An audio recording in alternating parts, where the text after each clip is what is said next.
la teoría que estaba pendiente. No pendiente porque realmente pendiente porque la semana pasada tenía una reunión y no se pudo dar la teoría. Vamos a realizar la teoría del día de hoy. Bueno, el propósito del día de hoy es reconocer la evolución del curso, conocer sobre todo las partes de la historia clínica odontopediátrica, ¿ya?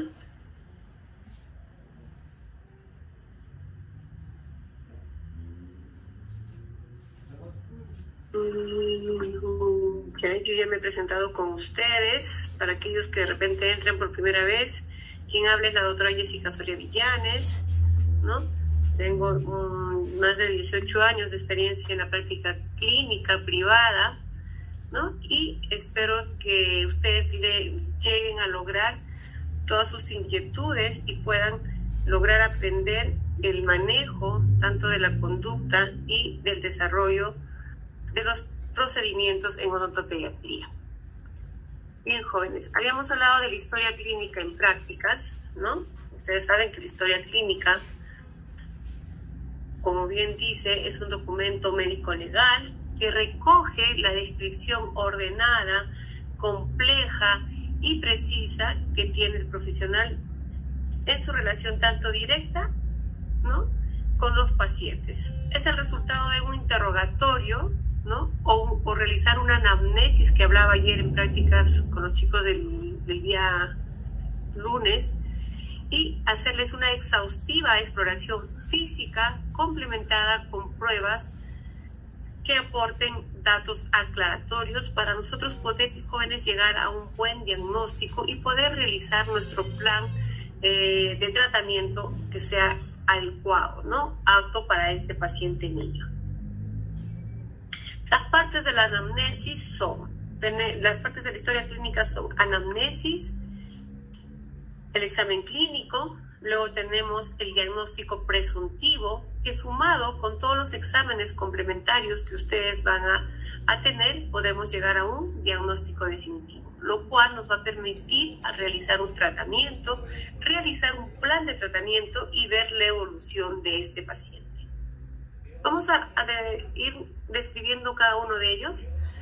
Vemos que la anamnesis, como les decía el lunes, son de dos partes, ¿no? Son de dos formas, directa e indirecta. Directa porque el paciente va a brindarnos la información. Indirecta va a darlo el acompañante. En la odontología para bebés, que se considera bebés hasta los 3 años, este tipo de anamnesis va a ser un 99% indirecto. ¿Están corriendo las PPTs, jóvenes?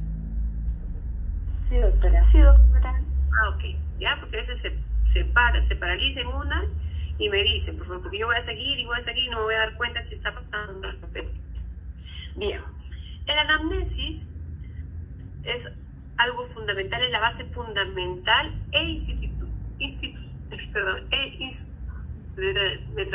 insustituible para el diagnóstico, ¿ya?, donde vamos a tener los datos de la afiliación. Los datos de la afiliación va a ser el primer contacto que nosotros tengamos con el paciente, ¿no? Entonces es bueno ser cálidos, amables, para poder tener una relación buena, sobre todo con los papás, porque los papás son los que van a traer a sus niños a la clínica, a la universidad. Entonces nosotros rellenemos la parte de la anamnesis, debemos de tener que rellenar lo que viene a ser el nombre, donde va a identificar al paciente como persona natural, nos va a permitir crear una confianza con el paciente al llamarlos por su nombre. Muchos niños tienen de repente apodos y les gusta que les llamen por sus apodos, entonces lo podemos realizar. Es importante también tener en cuenta el domicilio, que nos va a determinar el estrato socioeconómico del cual viene el paciente, también poder saber de dónde viene, y si en algún momento pues nos falla el paciente y no nos contesta la llamada telefónica, podemos acudir a su domicilio para poder reprogramar a nuestros pacientes.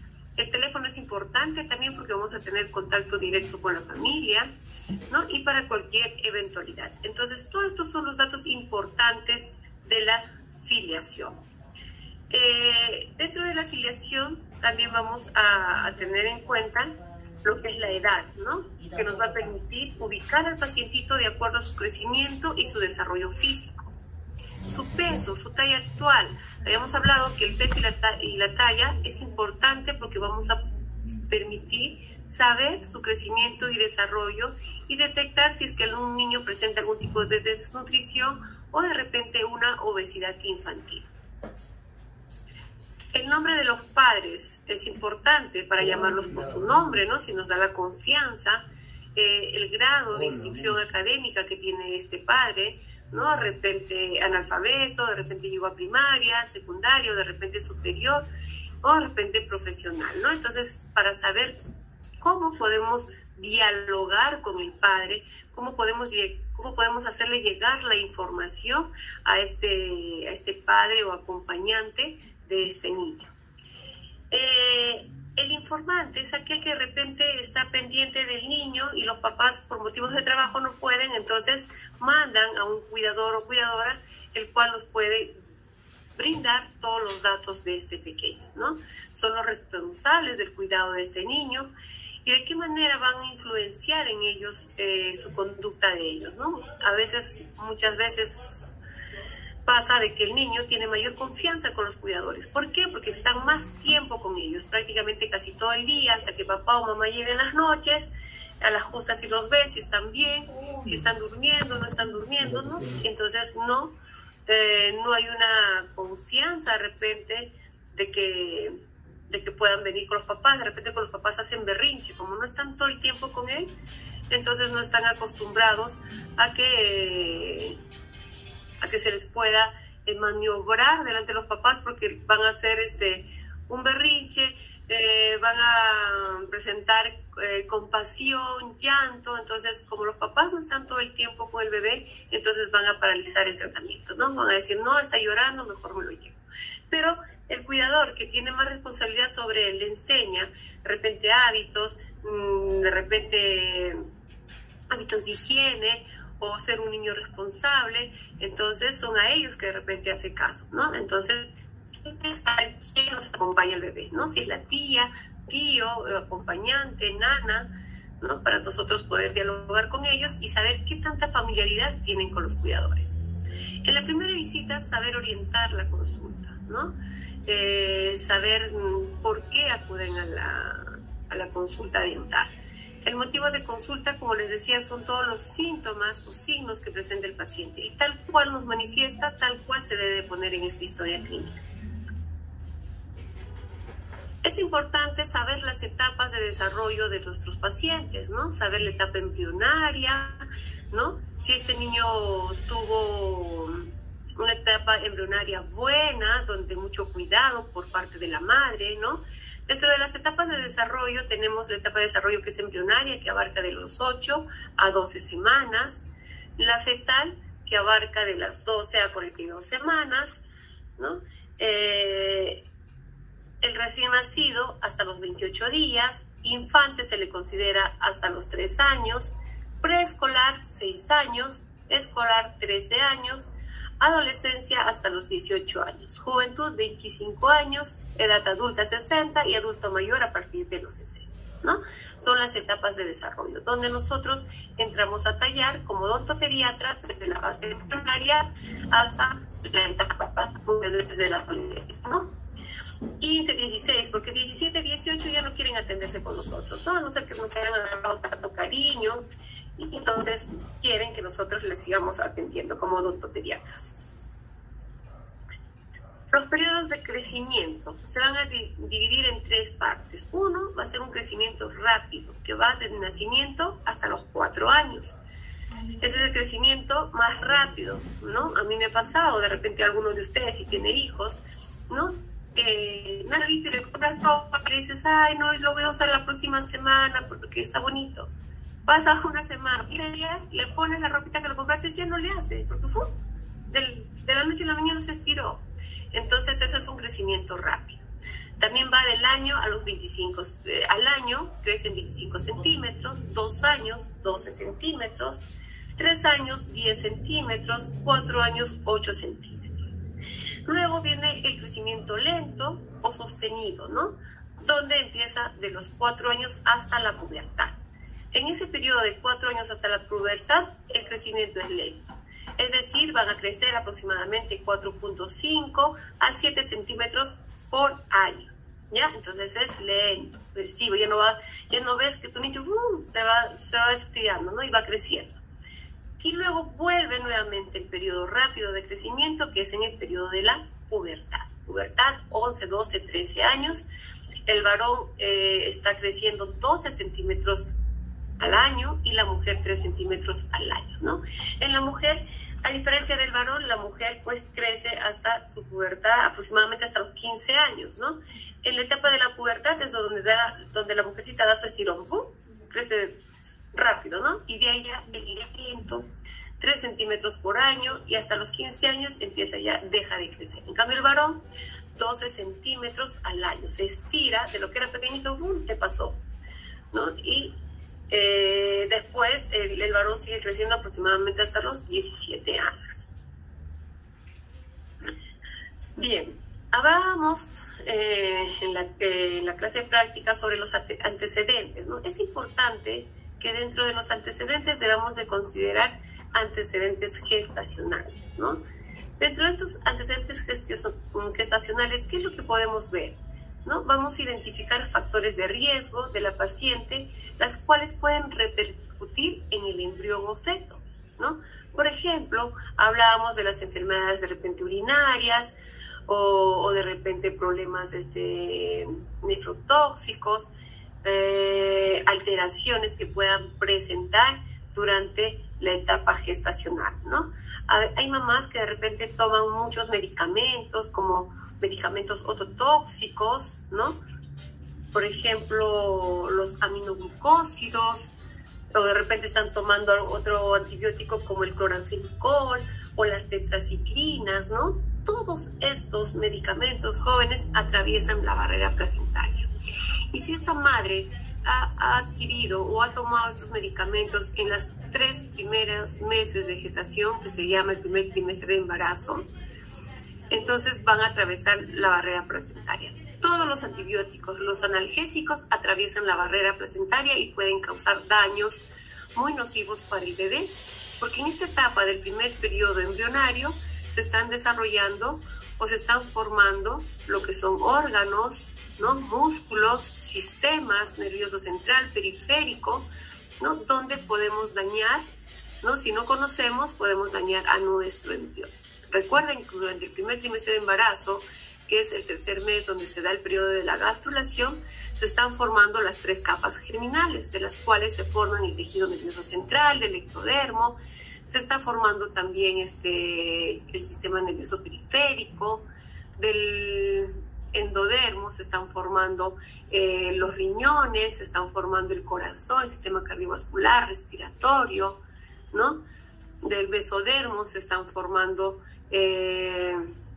los huesos, tejidos, ¿no? Músculos. Entonces debemos de saber diagnosticar si es que la mamá se enfermó, de repente saber que esa madre corre peligro si es que está presente cualquier antibiótico que ella pueda adquirir. También los factores ambientales, también los factores radiográficos, de repente si han atendido por ahí a una mujer embarazada durante el primer trimestre de embarazo y le tomaron radiografía y desconocían de su embarazo, pueden causarle daños nocivos al bebé, como malformaciones, defectos, ¿no? Que pueden ocasionarse a este bebé. Por eso es importante conocer los antecedentes gestacionales.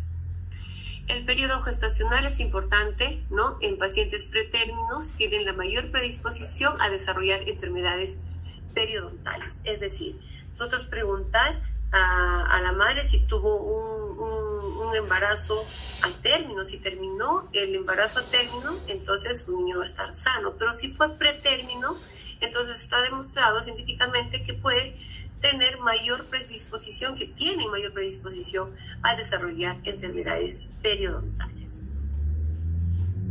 Y los pacientes a término, la edad gestacional que se llama entre 37 o menor a 42 semanas, ¿no? Posttérmino, que la edad gestacional se da menor a las 42 semanas, ¿no? El pretérmino es menor a las 37 semanas.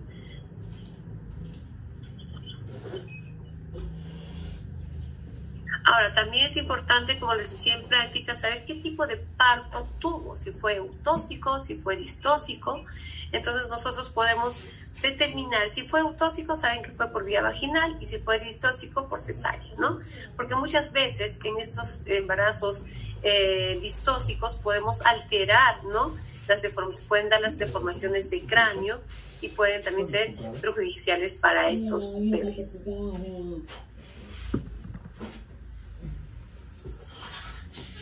Jóvenes, ¿alguna pregunta hasta ahí? ¿No está siendo claro? ¿Tienen alguna duda, alguna consulta? Por el momento todo claro, doctora. Ok. Bien, continuamos entonces, ¿no?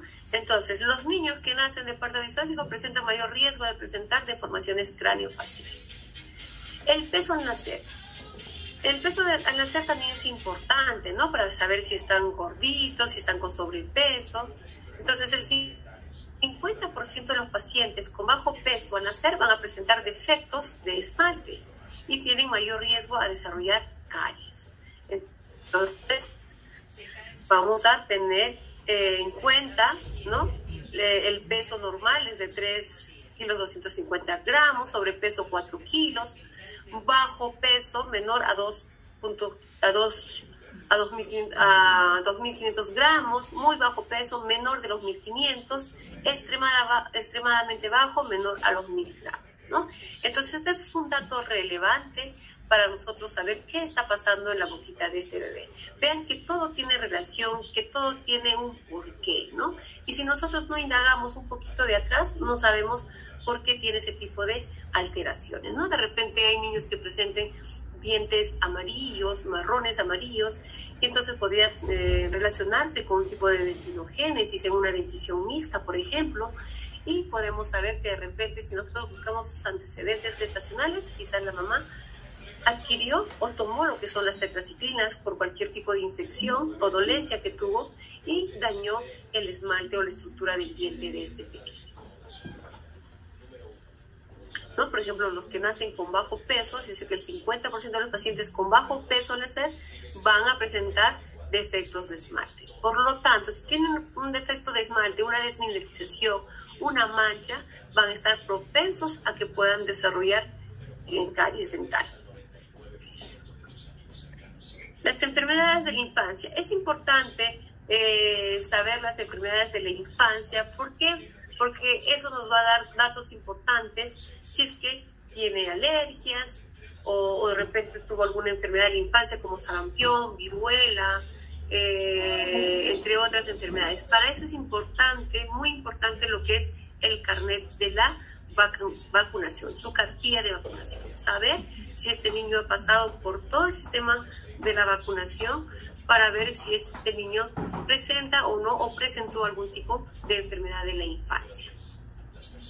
De repente tuvo por ahí hospitalizaciones previas, alguna cirugía durante el nacimiento o después del nacimiento, ¿no? Porque siempre saber el por qué, el tiempo que pasó, ¿no? Y cuánto tiempo estuvo quizás hospitalizado. Y si tuvo las vacunas actualizadas o no tuvo las vacunas actualizadas.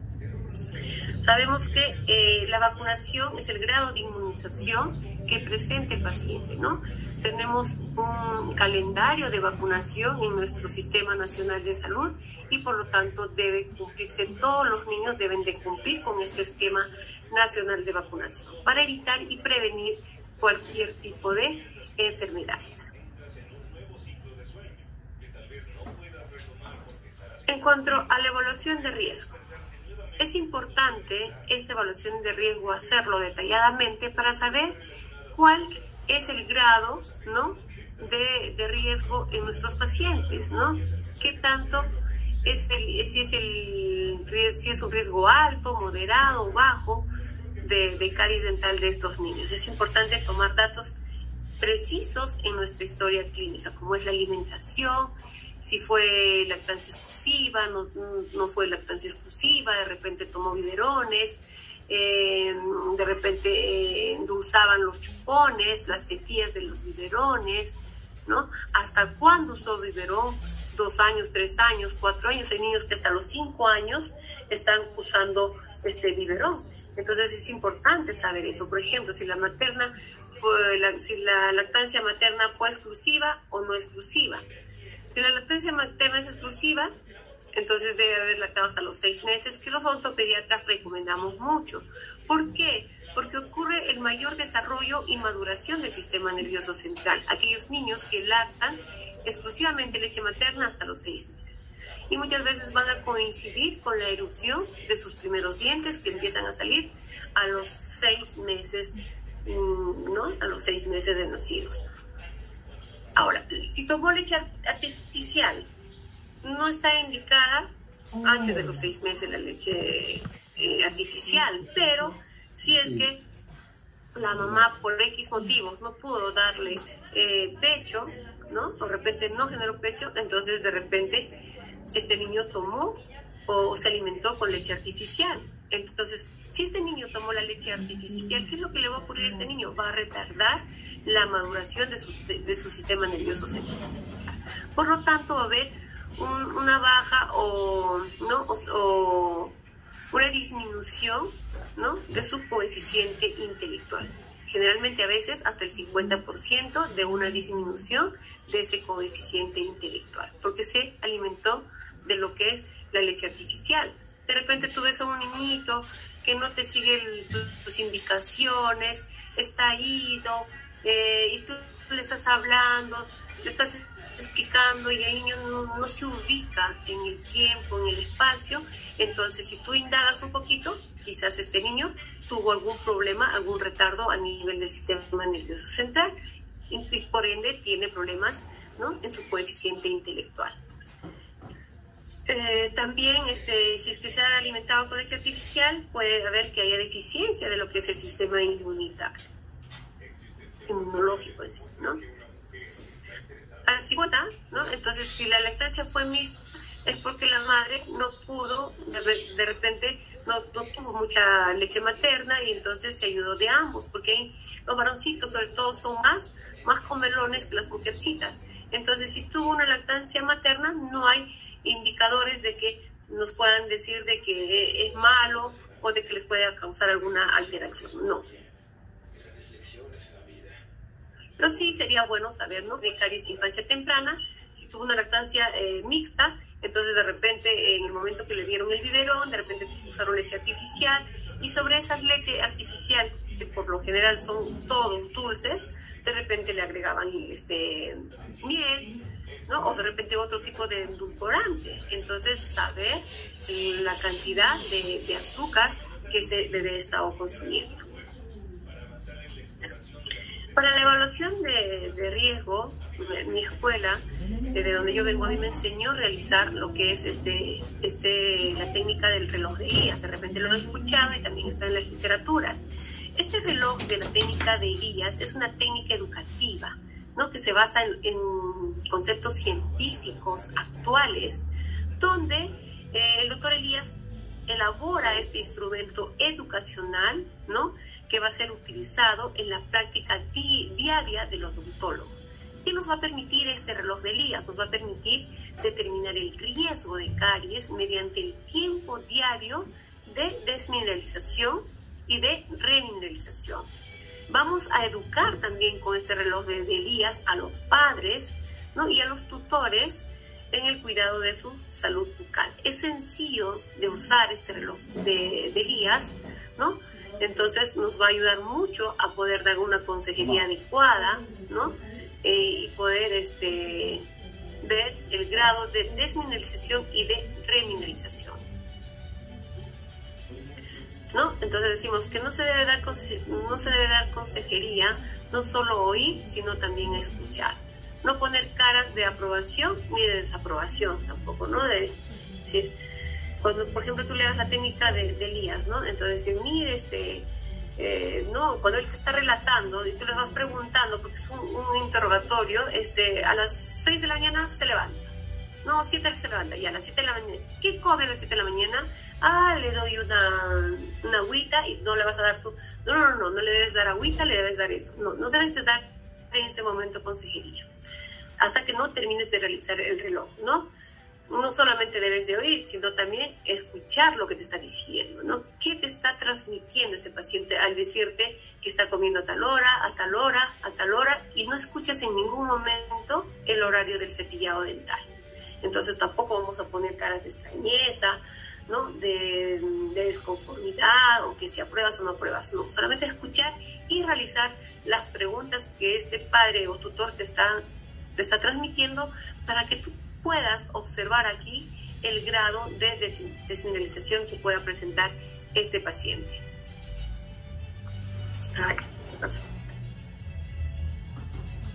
¿Están viendo los PPTs, jóvenes? Sí, doctora. ¿Jóvenes están ahí? Sí, doctora, podemos... ¿Jóvenes? Es que yo no los veo, yo solamente veo mis PPTs y no los puedo ver. Bien, entonces este reloj consiste, ¿no? Este instrumento lo que hace es educar, motivar tanto a la madre como al profesional que va a dirigir y va a tratar a este niño, ¿no? La información a investigar o a entregar debe comprender todos los hábitos alimenticios, ¿no? Y saber los momentos críticos, ¿no? Del día a día, los cuales pueden determinar tanto el desequilibrio de una desmineralización o de una remineralización. El desequilibrio entre esta actividad de remineralizar depende de la acción de la saliva que tenga este paciente. La saliva es importante para saber la calidad del esmalte. En la desmineralización, los restos de alimentos, donde van a promover el tiempo suficiente para que produzca un pH crítico o un pH ácido. Es decir, este es un reloj que va de las 24 horas, donde tú pondrás acá, el reloj de 24 horas, acá irá 12, 6, 3 y 9 de la noche, ¿no? Y tú irás acá poniendo por fuera, vas a ir poniendo en el horario que corresponde las ingestas del golpe de azúcar. Por ejemplo, doctora se levanta a las 7 de la mañana, muy bien, a las 8 está tomando desayuno, muy bien, a las 8 se está yendo al jardín, perfecto. ¿Le mandamos lonchera? Sí, le mandamos lonchera. ¿Qué lleva en su lonchera? Un frugos, de repente un sándwich, muy bien. En ese horario de 7 o 8 de la mañana que se va al jardín hasta las 12, que tú lo estás recogiendo, 2:30 aproximadamente, ¿recibió alguna higiene ese bebé o ese niño? No, muy bien. Entonces miren cuántas horas tiene la boquita sucia. Llegó a casa, almorzó a la 1 de la tarde, entre tarde de repente comió una frutita o un alfajor, un dulce, y tampoco recibió cepillado. Ustedes lo que tienen que hacer es sumando las horas de boquita sucia de todos los alimentos que ha adquirido este niño y no ha recibido ningún tipo de cepillado. Y si recibió cepillado de repente, no, doctora, en el jardín le cepillan sus dientes, está perfecto. ¿A qué hora fue eso? Entre las 10 y 11 de la mañana, perfecto. Todo lo que son las técnicas de cepillado lo colocan dentro del reloj. Lo que consume fuera del reloj y el cepillado por dentro. Entonces de repente tuvo un cepillado y en la noche pasó la tarde, no le cepillaron, llegó a las 6, tomó su lonche, cenó, durmió y tomó su leche y no hay cepillado. O de repente sí hubo un cepillado, entonces acá también ponen otro cepillado. Entonces van 2 cepillados con todas las ingestas que han adquirido durante todo el día. Entonces lo que ustedes van a hacer es sumar las horas de remineralización, es decir, las horas de los cepillados que este niño tuvo, que tuvo uno en la mañana y uno en la noche, 2 cepillados, ¿no? Entonces la sumatoria de las horas en remineralización deben de ser mayores a las de desmineralización. Pero en este caso es lo contrario, ¿no es cierto? Si solamente hubo 2 cepillados o de repente hubo un cepillado, entonces va a tener más de 16 horas con la boquita sucia. Entonces este niño es propenso, está en riesgo de adquirir caries dental. En eso consiste esta técnica de reloj de Elías, que me gustaría de repente añadir a nuestra historia clínica integral, ¿no? Para nosotros poder hacer uso y les va a servir a ustedes cuando ya vayan a trabajar, cuando ustedes vayan a hacer su internado, externado y trabajen ya en su consulta privada o en el hospital, poder utilizar este reloj de Elías, que es sencillo y muy didáctico para saber el grado de desmineralización de este bebé. Bien. ¿Alguna pregunta con respecto a este reloj de Elías, jóvenes? ¿Les parece sencillo? ¿Les parece muy dificultoso como para poder nosotros añadir esta técnica de reloj de Elías para determinar el riesgo de caries?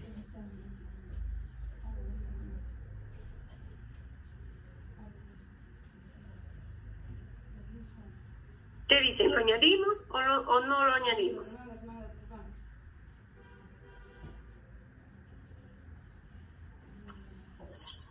Jóvenes.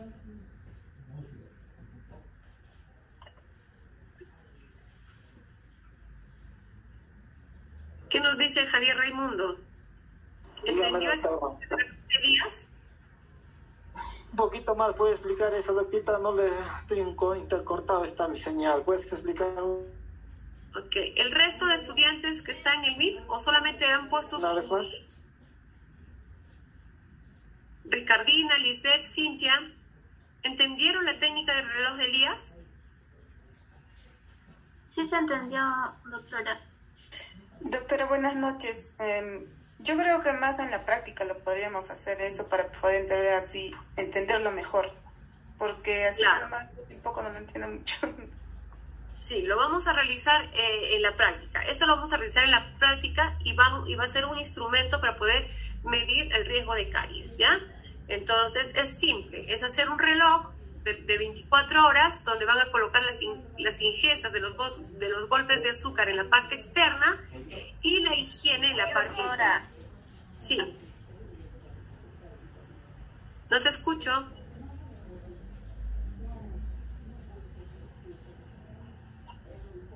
Alguien está hablando y no lo escucho. Bien. Luego, una vez que hablemos de lo que es riesgo de caries, ¿no? Vamos a ver ya la evaluación bucal, ¿ya? Vamos a ver la evaluación bucal, ver tejidos blandos, qué podemos ver en los tejidos blandos, en labios, en vestíbulo de los labios, qué podemos observar. Doctora, ¿puedes volver? ¿El reloj de Elías? ¿Espera? ¿Esto vuelvo a explicar, Joel?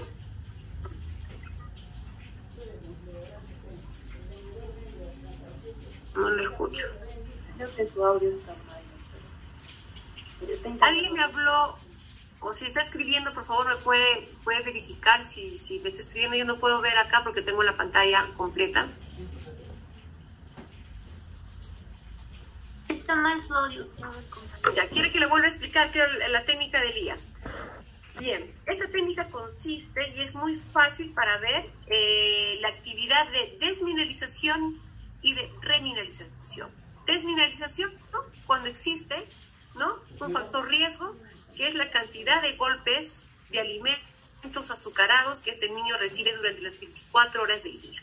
Lo que ustedes van a hacer es anotar qué desayuna, qué come a media mañana, si durante la mañana recibió un cepillado, si no recibió no se coloca nada, almorzó, comió algo entre comidas, a media tarde tomó un yogur, un chocolate, un dulce, colocar en qué horario comió ese alimento, hubo o no cepillado después del almuerzo o a media tarde. No, doctora, no hubo, perfecto. Sigue sumando, ¿no?, la cantidad de horas que tiene la boca sucia, desde las 7 que se levanta, desayuna a las 8, 10 que toma su lonchera, 11 que toma otra lonchera, 1 que almuerza. Mire cuántas horas está pasando este niñito con la boca sucia, con la cantidad de alimentos almacenados en el esmalte.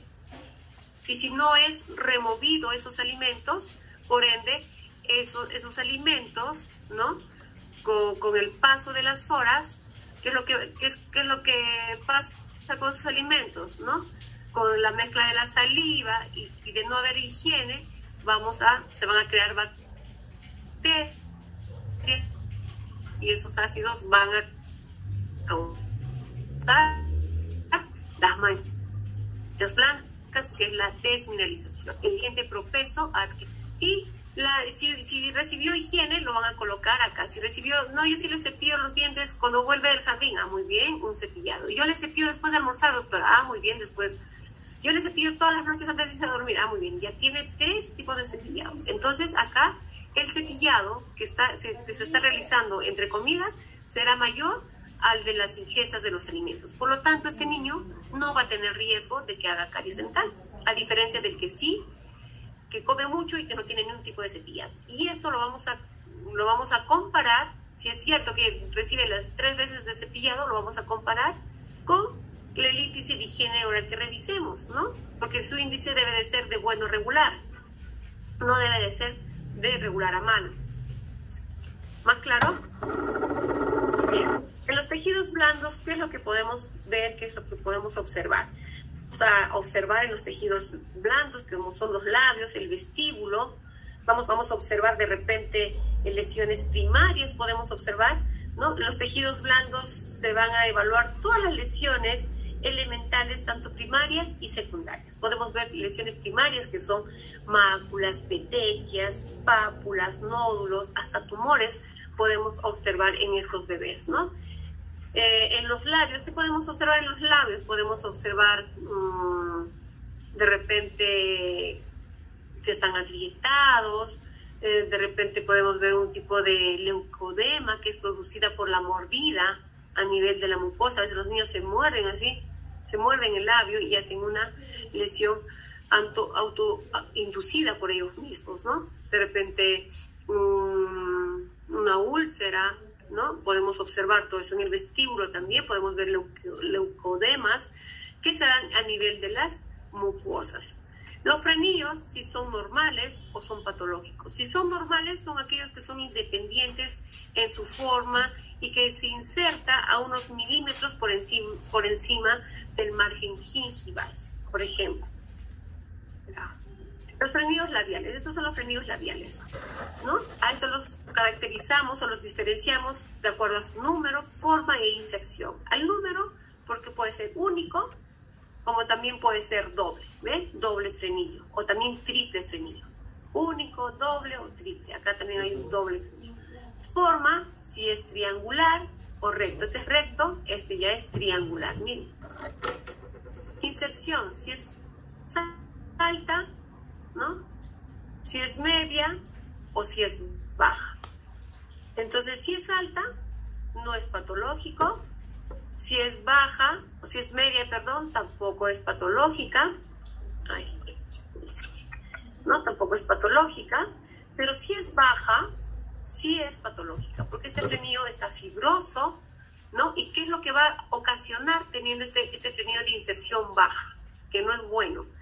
Va a ser a que ocasione diastemas con los dientes. Ah, doctora, pero eso para los diastemas hay solución, los braques. Perfecto. Le colocan braques, lo juntan sus dientecitos, cuando les retiran los braques, se vuelven a abrir. ¿Qué pasó?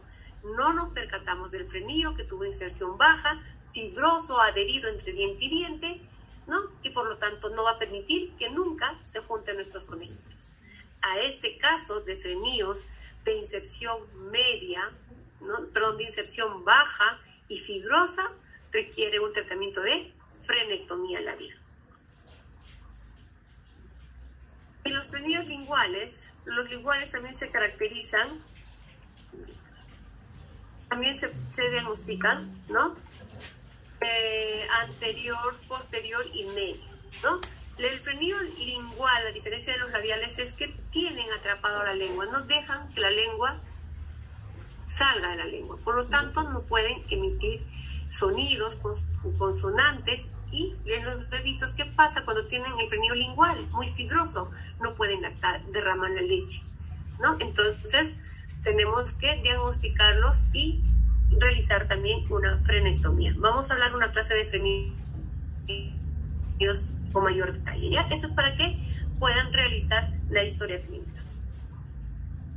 En tejido, labio, frenillos, la lengua, qué tipo de lengua tiene, geográfica, mapal, ¿no? los tejidos, reviso de boca, si hay ranga, ¿no? Si hay en piso de boca, podemos ver rándulas, algunos de repente podemos observar hasta quistes en niños de 3 años, ¿no? Hay que observar todo lo que no sea del patrón paladar duro, ¿no? Pueden tener algunos, el paladar duro pueden presentarse de repente piezas supernumerarias, alteraciones del número de las piezas dentarias o diversas patologías que puedan presentarse en paladar duro, paladar blando igual, orofaringe igual, encías papilar, marginal y adheridas, ¿no? Si presentan un rosa coral es porque la encía está sana. Si presentan una encía roja, abultada, ¿no? Entonces está frente a una gingivitis, ya sea localizada localizada o marginal, ¿no? Entonces ese tipo de alteraciones tienen que colocarlas. En los tejidos duros, ver las anomalías dentarias, si hay anomalías dentarias o no, el número de anodoncias, de repente hay algún dientecito que no está presente, si hay alguna pieza supernumeraria, podemos diagnosticarla. A veces salen, como les decía, por el paladar, por detrás del paladar, y las mamás no se dan cuenta, pero cuando el niño empieza a sentir la molestia, recién, a ver, abre tu boca, y ven ahí tremendo diente incoluno, ¿no? Los supernumerarios también se presentan dentro del arco, ¿no? del rodete